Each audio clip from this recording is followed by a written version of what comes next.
Haleluya.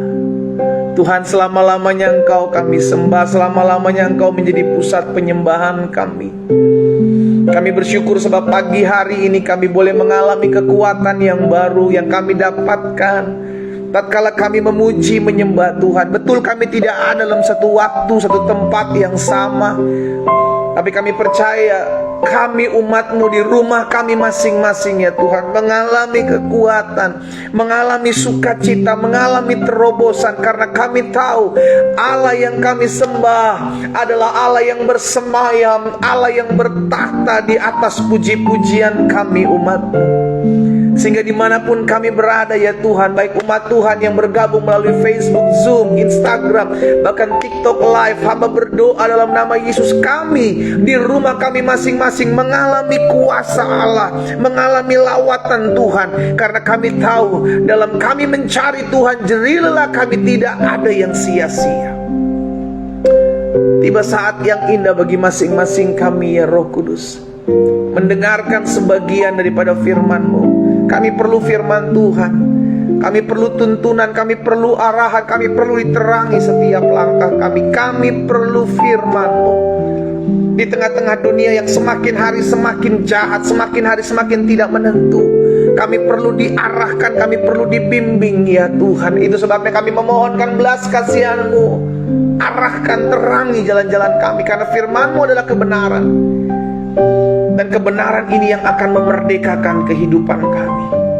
Sampaikan sesuatu bagi masing-masing kami Allah. Kami buka hati kami sendengkan telinga kami. Di dalam nama Tuhan Yesus Kristus kami berdoa. Haleluya. Sama-sama kita katakan amin. Tuhan Yesus dahsyat. Sama-sama taruh tangan kanan kita di dada. Ayo teman-teman yang Facebook, Zoom, Instagram maupun TikTok, sama-sama taruh tangan kanan kita di dada. Sama-sama bilang sama saya, hari ini saya akan mengalami terobosan. Sama-sama bilang sama saya, hari ini saya akan mengalami lawatan Tuhan. Amin. Sama-sama bilang sama saya, Tuhan Yesus baik. Haleluya. Saudara dikasih dalam Tuhan, mari kita sama-sama siapkan hati kita untuk mendengarkan firman Tuhan. Saya ajak setiap kita untuk mengambil Alkitab kita di rumah kita masing-masing. Saat ini kita sudah ada dalam Kejadian pasalnya yang ke-50. Puji Tuhan, Kejadian pasal yang ke-50, ayatnya yang pertama sampai dengan ayatnya yang ke-14. Kejadian pasalnya yang ke-50, ayat pertama sampai dengan ayat yang ke-14. Sebagai informasi teman-teman yang ada di TikTok, saudara dikasih dalam Tuhan, setiap hari saya rindu untuk melayani setiap umat Tuhan, iya kan, dalam doa pagi online, sehingga setiap kita boleh terus dikuatkan menghadapi hari-hari yang semakin tidak mudah, semakin digoncangkan, karena firman Tuhan jelas katakan bahwa apa yang bisa digoncangkan akan digoncangkan. Itu sebabnya saya mengajak setiap teman-teman TikTok jam 4.30 waktu Indonesia bagian Barat. Berarti teman-teman yang ada di wilayah Indonesia bagian Tengah itu jam 5.30, dan teman-teman yang ada di wilayah Indonesia bagian Timur itu jam 6.30, iya kan? Dan selama 1 jam kurang lebih kita akan memuji menyembah Tuhan, berdoa dan merenungkan firman Tuhan. Dan jangan lupa, kalau kita diberkati, bagikan juga kembali video ini atau live ini kepada rekan-rekan kita, sehingga kita semua boleh menerima berkat-berkat Tuhan di dalamnya. Haleluya. Kejadian pasal yang ke-50, ayat yang pertama sampai dengan ayat yang ke-14 ya. Kejadian 50 ayat pertama sampai dengan ayat 14. Firman Tuhan bilang begini. Lalu Yusuf merebahkan dirinya, mendekap muka ayahnya yakni Yakub, serta menangis dan mencium dia. Jadi setelah pesan-pesan disampaikan oleh Yakub buat setiap anak-anaknya, dari anak yang pertama sampai dengan anak yang terakhir, maka Yakub meninggal. Saudara dikasih dalam Tuhan. Lalu tapi sebelum Yakub meninggal, Yakub memberikan pesan untuk jangan meninggalkan mayatnya di Mesir, melainkan dikuburkan bersama-sama dengan orang tuanya, Abraham maupun Ishak. Lalu Yusuf merebahkan dirinya mendekap muka ayahnya serta menangis dan mencium dia. Dan Yusuf memerintahkan kepada tabib-tabib, yaitu hamba-hambanya, untuk merempah-rempahi mayat ayahnya. Maka tabib-tabib itu merempah-rempahi mayat Israel. Hal itu memerlukan 40 hari lamanya, sebab demikian lamanya waktu yang diperlukan untuk merempah-rempahi. Dan orang Mesir menangisi dia 70 hari lamanya. Setelah lewat hari-hari penangisan itu, berkatalah Yusuf kepada seisi istana Firaun, "Jika kiranya aku mendapat kasihmu, katakanlah kepada Firaun bahwa ayahku telah menyuruh aku bersumpah. Katanya, tidak lama lagi aku akan mati. Dalam kuburku yang telah kugali di tanah Kanaan, disitulah kau kuburkan aku. Oleh sebab itu izinkanlah aku pergi ke sana, supaya aku menguburkan ayahku. Kemudian aku akan kembali." Lalu berkatalah Firaun, "Pergi ke sana, kuburkan ayahmu seperti yang disuruhnya engkau bersumpah." Lalu berjalanlah Yusuf ke sana untuk menguburkan ayahnya. Dan bersama-sama dengan dia berjalanlah semua pegawai Firaun, para tua-tua dari istananya, dan semua tua-tua dari tanah Mesir, serta seisi rumah Yusuf juga, saudara-saudaranya, dan seisi rumah ayahnya. Hanya anak-anaknya serta kambing domba dan lembu sapinya ditinggalkan mereka di tanah Goshen. Jadi semua berangkat menguburkan Yusuf, menguburkan Yakub, saudara kasih dalam Tuhan. Baik kereta maupun orang-orang berkuda turut pergi ke sana bersama-sama dengan dia, sehingga iring-iringan itu sangat besar. Setelah mereka sampai ke Goren Hatat yang di seberang sungai Yordan, maka mereka mengadakan di situ ratapan yang sangat sedih dan riuh. Dan Yusuf mengadakan perkabungan 7 hari lamanya karena ayahnya itu. Ketika penduduk negeri itu, yakni orang-orang Kanaan, melihat perkabungan di Goren Hatat itu, berkatalah mereka, "Inilah perkabungan orang Mesir yang amat riuh." Berarti sebelumnya belum pernah ada seperti itu, yang menghantarkan begitu banyak dalam kematian Yakub ini, saudara dikasih dalam Tuhan. Itulah sebabnya tempat itu dinamai Abel Mizraim, yang letaknya di seberang Yordan. Anak-anak Yakub melakukan kepadanya seperti yang dipesankannya kepada mereka. Garis bawahi ayat 17 ini, saudara. Anak-anak Yakub melakukan seperti apa yang dipesankannya kepada Yakub, kepada mereka. Anak-anak mengangkut dia ke tanah Kanaan, dan mereka menguburkan dia dalam gua ladang Mapela yang telah dibeli Abraham dari Efron orang Het itu untuk menjadi kuburan milik, yaitu ladang yang di sebelah timur Mamre. Setelah ayahnya dikuburkan, pulanglah Yusuf ke Mesir. Dia dan saudara-saudaranya yang semua orang turut pergi ke Mesir bersama-sama dengan dia untuk menguburkan ayahnya itu. Apa yang kita dapati dari peristiwa ini? Satu hal yang saya mau sampaikan, saudara dikasih dalam Tuhan, di ayat 12 ini. Mereka, anak-anak Yakub, mengikuti apa yang diperintahkan kepada mereka oleh ayahnya. Sederhananya, mereka menjadi orang-orang yang menepati janji.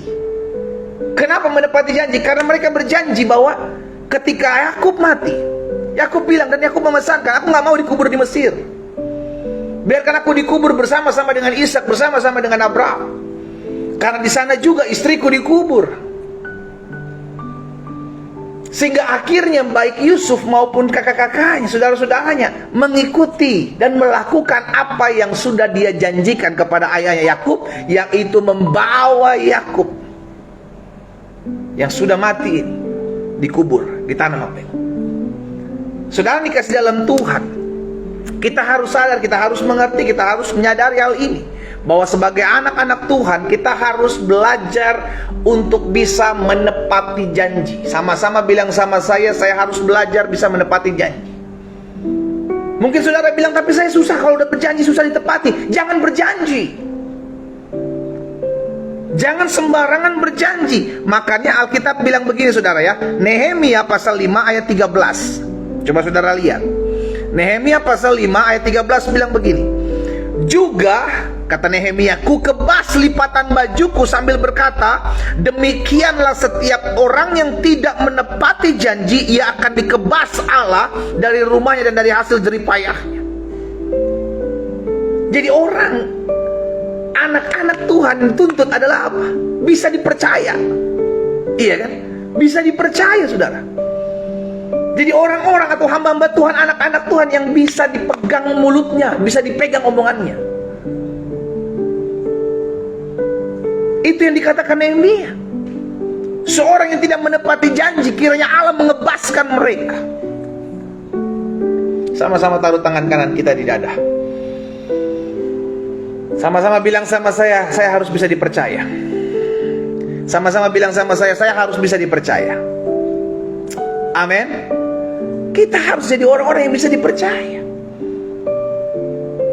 Coba lihat selanjutnya dalam Pengkhotbah pasalnya yang kelima.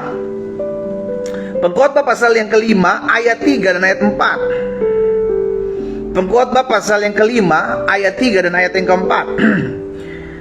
Pengkhotbah bilang begini, saudara. Kalau engkau bernazar kepada Allah, janganlah menunda-nunda menepatinya. Ya, kalau kita udah mengatakan sesuatu, kita udah ngomong nih, jangan kau menunda-nunda untuk menepatinya. Karena Allah tidak senang kepada orang-orang bodoh. Tepatilah nazarmu. Ayat selanjutnya, lebih baik engkau tidak bernazar daripada bernazar tetapi tidak menepatinya. Lebih baik engkau bernazar daripada engkau bernazar tapi tidak menepati. Lebih baik engkau tidak berjanji daripada engkau berjanji tapi tidak menepatinya. Tegas firman Tuhan disampaikan buat setiap kita. Karena anak-anak Tuhan harus bisa dipercaya. Mulutnya itu bisa dipegang. Lebih baik engkau tidak usah berjanji daripada engkau berjanji tapi engkau tidak menepati apa yang engkau janjikan. Suami-suami, kalau engkau sudah berjanji, lakukan apa yang engkau janjikan. Istri-istri, kalau engkau sudah berjanji, lakukan apa yang engkau janjikan. Kalau kau tidak bisa menepatinya, jangan kau katakan, jangan kau sampaikan janjimu itu. Efesus pasal 4 ayat 24 dan 25. Saya mau bagikan dulu beberapa ayat firman Tuhan buat setiap kita terlebih dahulu supaya kita mengerti. Efesus 4 ayat 24 dan 25. Dan mengenakan manusia baru yang telah diciptakan menurut kehendak Allah dalam kebenaran kekudusan yang sesungguhnya. Karena itu buanglah dusta dan berkatalah benar seorang kepada yang lain. Buanglah dusta dan berkatalah benar. Maksudnya apa? Ini juga melakukan apa yang tidak bisa engkau lakukan. Kalau engkau tidak bisa berkata benar, lebih baik engkau tidak usah berkata benar tapi engkau melakukannya, daripada engkau berkata benar tapi engkau tidak melakukannya. Sampaikan sesuatu, tapi belajar untuk melakukan apa yang kau katakan. Makanya firman Tuhan bilang begini dalam Matius 5 ayat 37, bilang begini, saudara. Jika ya, kan? Tuhan Yesus sendiri bilang, jika ya, hendaklah kamu katakan ya. Jika tidak, hendaklah kamu katakan tidak. Apa yang lebih daripada itu berasal dari si jahat. Kalau kau bisa menepati, katakan. Tapi kalau kau nggak bisa menepati, lebih baik kau usah mengatakan. Jangan kau sampaikan sesuatu tapi engkau tidak lakukan apa yang kau sampaikan. Engkau berjanji tapi engkau juga yang mengingkari janjimu. Hari ini kita diingatkan tentang kehidupan anak-anak Yusuf, anak-anak Yakub. Bagaimana ketika Yakub meminta janjinya, ayo kamu berjanji ya, kalau aku sudah mati, kuburkan aku jangan di Mesir, bawa aku keluar dari tanah Mesir. Sebenarnya bisa aja anak-anak Yusuf, anak-anak Yakub tidak melakukannya. Orang Yakubnya udah mati, bisa aja, dan ngapain repot-repot lah, kuburin aja di Mesir, bisa aja. Tapi mereka tidak melakukan itu. Kenapa? Karena mereka adalah orang-orang yang bisa dipercaya. Mereka adalah orang-orang yang sudah berjanji dan menepati apa yang mereka janjikan. Dan hari ini kita pelajari, saudara dikasih dalam Tuhan. Ayo jadi anak-anak Tuhan yang bisa menepati janji. Kalau engkau tidak bisa menepati janji, lebih baik engkau tidak usah berjanji sekalian. Jangan mudahnya mengeluarkan perkataan janji tapi engkau tidak menepati apa yang engkau sudah sampaikan. Hati-hati. Dalam rumah tangga kita sudah berjanji untuk berjalan sama-sama, suami dan istri, setia sampai mati. Sehingga akhirnya saya berdoa, baik teman-teman di Facebook, teman-teman di Instagram, teman-teman di Zoom, teman-teman yang ada di TikTok yang pagi hari ini mengikuti live dalam doa pagi ini, menjadi anak-anak Tuhan yang setia, menjadi anak-anak Tuhan yang memegang teguh janjimu. baik janji pernikahan, janji suci pernikahan, maupun janji dalam engkau mengiring Tuhan, maupun janjimu kepada sesama manusia. Pastikan setiap kita menyadari hal ini ya. Nah, lihat Mazmur 5 ayat yang terakhir, Mazmur 5 ayat yang ke-7, saudara dikasih dalam Tuhan. Mazmur pasal yang ke-5 ayatnya yang ke-7. Apa yang dikatakan di sana? Mazmur 5 ayat 7 bilang begini, engkau membinasakan orang-orang yang berkata bohong. Tuhan jijik melihat penumpah darah dan penipu. Tuhan membinasakan orang-orang yang berkata bohong. Berjanji tidak menepati, engkau sedang berbohong. Oh, tapi saya kan janjinya tanggal sekian pendeta. Mungkin itu kan delay, mungkin itu tertunda. Loh, kalau engkau tidak janji, artinya jangan buat statement gitu loh saudara. Jangan buat sesuatu yang tidak bisa engkau lakukan. Nah, saya pelajari begini, kenapa menepati janji itu penting? Kenapa menepati janji itu penting? Yang pertama, menepati janji itu penting karena itu menunjukkan, membuktikan siapa kita. Sama-sama bilang sama saya, membuktikan siapa saya. Dengan kita menepati janji itu membuktikan siapa diri kita. Berarti kita adalah orang-orang yang bisa dipercaya. Makanya firman Tuhan bilang gini, coba lihat dalam 1 Korintus pasal yang keempat. 1 Korintus pasal yang keempat ayatnya yang ke-1 dan ayat 2. 1 Korintus pasal 4 ayat 1 dan 2 bilang begini, demikianlah hendaknya orang memandang kami sebagai hamba-hamba Kristus yang kepadanya dipercayakan rahasia Allah, yang akhirnya, perhatikan saudara, yang akhirnya dituntut dari pelayan-pelayan yang demikian ialah bahwa mereka ternyata dapat dipercaya.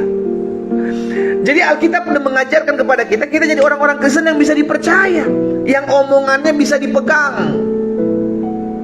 Amin. Jadi orang-orang Kristen yang bisa dipercaya. Jadi kenapa menepati janji itu penting? Karena itu membuktikan siapa kita. Kalau kita ngaku kita hamba Allah, kita ngaku kita hamba Kristus, kita ngaku kita anak-anak Tuhan, ya jadilah orang yang bisa dipercaya. Karena itu yang dituntut oleh firman Tuhan kepada saudara dan saya. Jadilah orang-orang yang bisa dipercaya omongannya. Kalau kita nggak bisa menepati, lebih baik nggak usah ngomong. Tapi kalau kita udah terlanjur ngomong, belajar menepati sekalipun berat. Kenapa? Karena itu integritas. Kita dipercayakan Tuhan untuk melakukan apa yang bisa kita lakukan. Ya, jadi kenapa menepati janji itu penting? Yang pertama, karena itu menunjukkan siapa kita. Yang kedua, mengapa menepati janji itu penting? Karena kita juga nggak mau jika orang lain mengingkari janjinya kepada kita. Iya kan? Kita nggak mau nih sebagai orang-orang yang sudah menerima janji, dia mengingkarinya kepada kita. Kita nggak mau kan? Kalau kita nggak mau diingkari janjinya kepada kita, maka jangan mengingkari janjimu kepada orang lain. Sesederhana itu saudara. Makanya firman Tuhan jelas katakan dalam Matius 7 ayat 12, segala sesuatu yang kamu kehendaki supaya orang perbuat kepadamu, perbuatlah itu kepada mereka. Itulah isi seluruh hukum Taurat dan kitab para nabi. Jadi kalau engkau tidak pengen janjimu diingkari, janji kepadamu diingkari, jangan mengingkari janji pada orang lain. Apalagi ketika kita sudah berjanji kepada Tuhan, kan banyak seperti itu kan. Tuhan, kalau saya sudah dapat kerja, saya janji saya lebih setia lagi sama Tuhan. Udah dapat kerja, bukannya ibadah malah sibuk kerja, bukannya tambah sering dekat Tuhan, malah nggak ada punya waktu. Karena padahal udah janji sama Tuhan, Tuhan saya berjanji kalau nanti Tuhan udah berkati bisnis saya, Tuhan udah berkati usaha saya janji saya mau lebih setia lagi ikut Tuhan. Udah capek, udah dikasih, udah capek Tuhan. Aduh, setiap pagi saya mesti ketemu si A, ketemu si B, ketemu si C. Aduh, saya udah gak ada waktu lagi ikut Tuhan. Tuhan bilang begini saudara, tadi kita udah baca dalam pengkhotbah kan. Kita udah lihat tadi pengkhotbah bilang, kalau engkau bernazar kepada Allah, janganlah menunda-nunda menepatinya karena ia tidak senang kepada orang-orang bodoh. Tepatilah nazarmu. Bayangkan, Ini yang sering terjadi, saudaraku. Udah banyak kita sering kali mengucapkan janji-janji sama Tuhan, tapi kita tidak melakukan apa yang sudah kita janjikan. Ya, jadi yang pertama, mengapa menepati janji itu penting? Karena itu menunjukkan siapa kita. Kita sebagai anak-anak Tuhan, kita sebagai umat Tuhan, dipegang mulutnya, kepercayaan, jadi orang-orang yang bisa dipercaya. Yang kedua, kenapa menepati janji itu penting? Karena kita juga nggak mau jika orang lain mengingkari janjinya kepada kita. Kalau kita nggak mau orang lain mengingkari janjinya kepada kita, ayo belajar untuk menepati janji kita kepada orang lain. Ya, karena kita jelas katakan, segala sesuatu yang kamu kehendaki untuk orang lain perbuat kepadamu, perbuatlah itu kepada orang lain. Dan yang ketiga, yang terakhir, kenapa menepati janji itu penting? Karena kita menyembah Allah yang tidak pernah lalai menepati janjinya. Haleluya. Amin. Kita menyembah Tuhan yang selalu menepati janjinya. Disitulah Allah mengajar untuk engkau belajar untuk menjadi orang-orang yang juga bisa dipercaya dengan apa yang kau janjikan.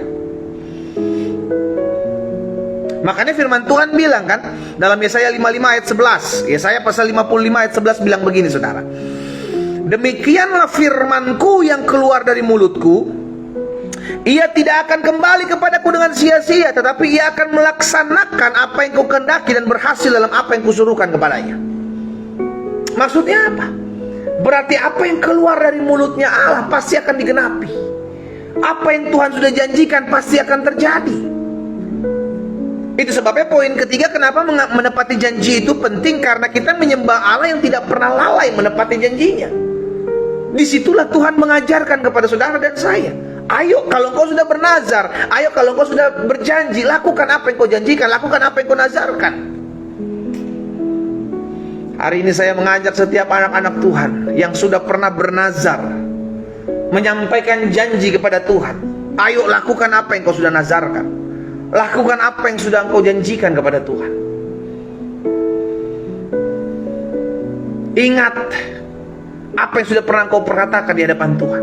Tuhan, nanti kalau saya udah dapat ini, saya akan kerjakan ini. Tuhan, nanti kalau saya udah ini, saya akan buat ini. Tuhan, nanti apa yang kau sudah nazarkan, lakukan. Karena itu penting. Jangan pernah lupa, saudara dikasih dalam Tuhan. Dimanapun Bapak Ibu Saudara berada pagi hari ini, setiap kita menyadari bahwa penting untuk menjadi orang-orang yang bisa menepati janji. Kita minta Tuhan tolong kita. Kita minta Tuhan tuntun kita, Tuhan mampukan kita untuk kita bisa menjadi orang-orang yang bisa dipercaya. 3 hal yang saya bagikan buat setiap kita pagi hari dalam perenungan, di dalam doa pagi online. Mengapa menepati janji itu penting? Yang pertama, karena itu menunjukkan siapa diri kita. Kita adalah hamba-hamba Allah, kita adalah anak-anak Tuhan yang bisa dipercaya. Yang kedua, kenapa menepati janji itu penting? Karena ingat, kita juga gak pengen janji-janji orang kepada kita diingkari. Maka lakukan apa yang kau mau orang lain lakukan kepadamu. Belajar untuk menjadi orang-orang yang menepati janjimu kepada orang lain. Dan yang ketiga, saudara dikasih dalam Tuhan, kenapa menepati janji itu penting? Karena kita menyembah Allah yang selalu menepati janjinya dalam kehidupan kita. Bayangkan kalau Tuhan udah berjanji, tiba-tiba Tuhan bilang, aduh sorry gue lupa. Iya kan? Itu sebabnya hari ini saya mengajak, ingat, kita sudah dididik, kita sudah diberikan contoh, kita sudah diberikan teladan bahwa Allah yang kita sembah adalah Allah yang menepati janji-janjinya. Berarti kita juga harus menepati janji kita kepada orang lain. Kita tundukkan kepala, kita datang kepada Tuhan. Kembali kami bersyukur buat kasih setia Tuhan, buat anugerah Tuhan dalam kehidupan kami. Hari ini kami sudah mendengarkan firman-Mu. Tuhan, tolong kami sebagai anak-anak Tuhan, yang mungkin ada beberapa anak Tuhan yang sudah mengucapkan nazar di hadapan Tuhan, berjanji di hadapan Tuhan. Hamba-Mu berdoa di dalam nama Tuhan Yesus, sehingga kami menjadi pribadi-pribadi yang bisa dipercaya. Kami menjadi pribadi-pribadi yang menepati apa yang sudah kami nazarkan, sudah kami janjikan di hadapan Tuhan. Bapak, apa yang Tuhan taruh dalam hati hamba sudah hamba sampaikan buat umat-Mu. Hamba berdoa dalam nama Yesus, sehingga firman termaterai, langkah hidup kami semakin hari semakin mempermuliakan nama Tuhan. Allah yang membentuk karakter kami, Allah yang mendidik kami dan mendewasakan kami untuk menjadi pribadi-pribadi yang berkenan di hati Tuhan. Amba berdoa di dalam nama Tuhan Yesus, biarlah kasih karunia Tuhan, anugerah Tuhan ada dalam kehidupan setiap kami. Terima kasih Bapa yang baik. Pagi hari ini secara khusus Amba membawa setiap pokok-pokok doa dari anak-anak Tuhan. Mereka yang menuliskan pokok-pokok doa mereka di kolom-kolom komentar, baik mereka yang ada di Facebook, Zoom, Instagram, maupun mereka yang bergabung melalui live TikTok pagi hari ini, mereka yang menuliskan pokok-pokok doa mereka di kolom-kolom komentar. Hamba berdoa dalam nama Yesus, Tuhan yang menjawab setiap doa-doa kami jauh melebihi dari apa yang kami bayangkan dan apa yang kami doakan. Kami sadar firman-Mu pasti tergenapi dalam kehidupan kami. Doa orang benar bila dengan yakin didoakan sangat besar kuasanya. Itu sebabnya kami mau berdoa di hadapan Tuhan. Kami berseru kepada Tuhan karena kami tahu kami perlu Tuhan, kami butuh Tuhan dalam kehidupan kami.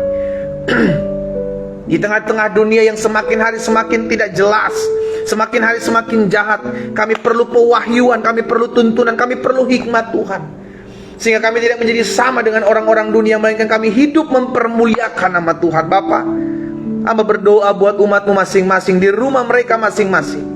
Biarlah kasih karunia demi kasih karunia Tuhan ada dalam kehidupan mereka. Amba mau berdoa dan Amba mengucapkan berkat dalam nama Yesus. Tuhanlah yang menopang, Tuhanlah yang menolong, Tuhanlah yang menyertai setiap langkah hidup kami.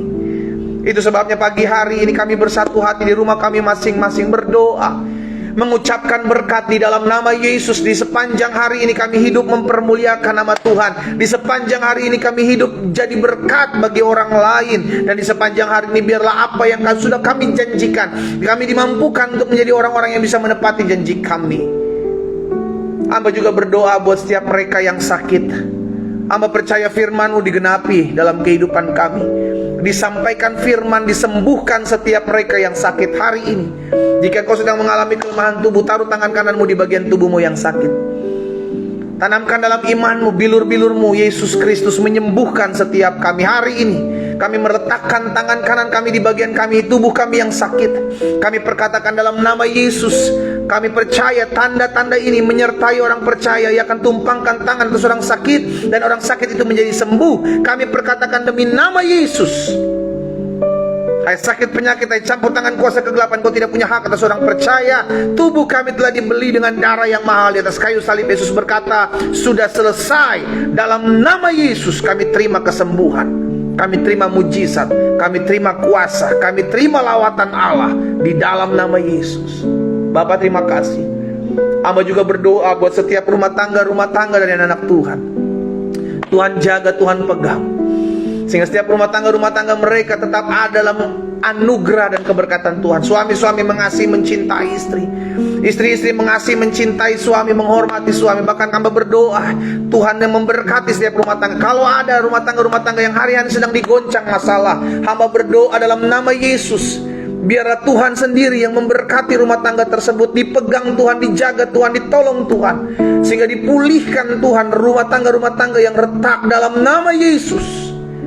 Hamba juga berdoa buat setiap anak-anak Tuhan yang berdoa buat ekonomi mereka, buat keuangan mereka yang mungkin hari-hari ini sedang digoncangkan, usaha bisnis mereka yang mungkin hari-hari ini sedang mengalami goncangan. Hamba berdoa dalam nama Yesus, biarlah Allah yang memberkati, sehingga bisnis, usaha, pekerjaan, keuangan, ekonomi mereka diberkati oleh Tuhan. Tuhan, kami hidup bukan karena melihat, kami hidup karena percaya. Firman-Mu katakan, janji-Mu tergenapi dalam kehidupan kami. Singa muda boleh merana kelaparan, tapi orang-orang yang takut akan Tuhan tidak akan kekurangan suatu apapun yang baik. Kami imani terjadi dalam kehidupan kami dalam nama Yesus.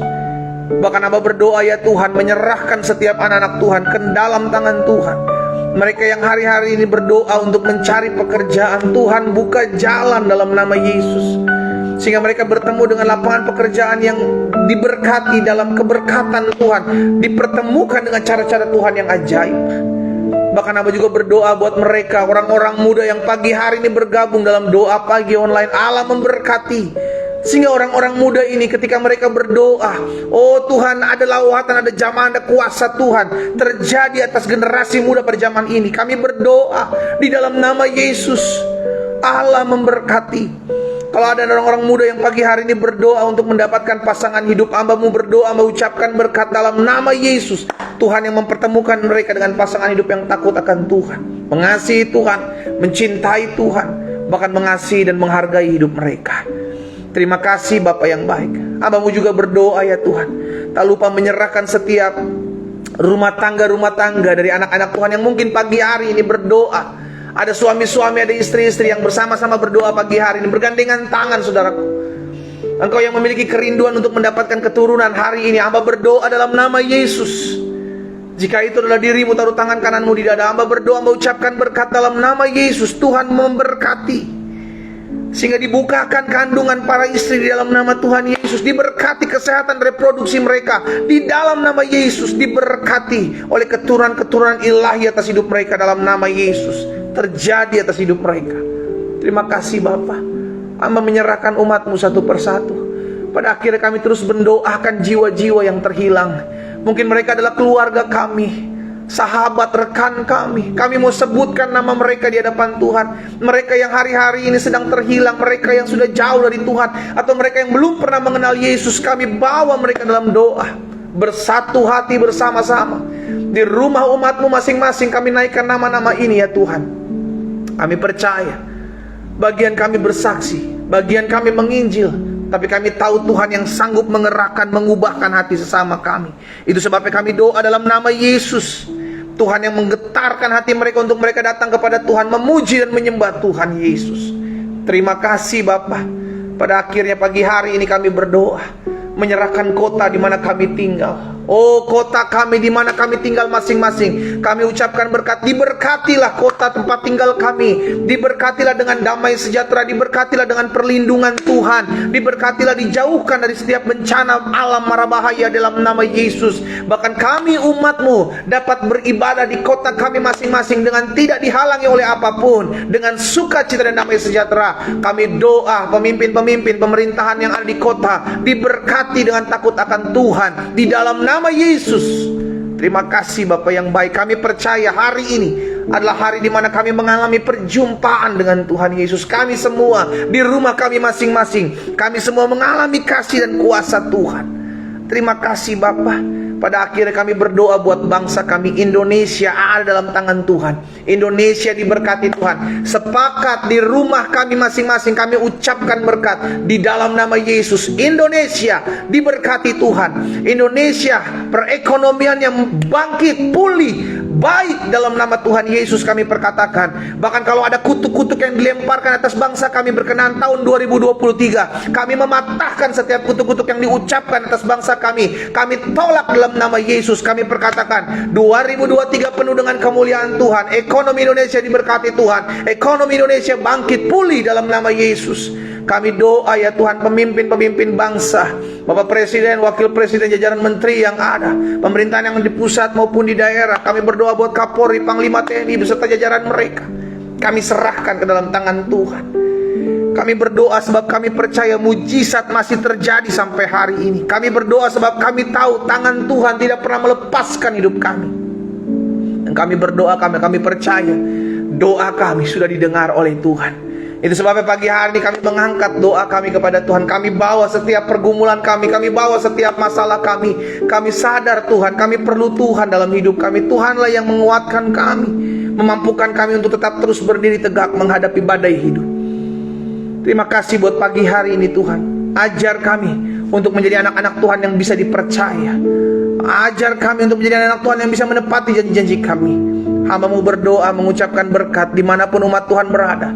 Mereka diberkati dalam setiap apa yang mereka kerjakan. Di dalam nama Tuhan Yesus Kristus kami berdoa dan kami bersyukur. Sama-sama kita katakan amin. Haleluya.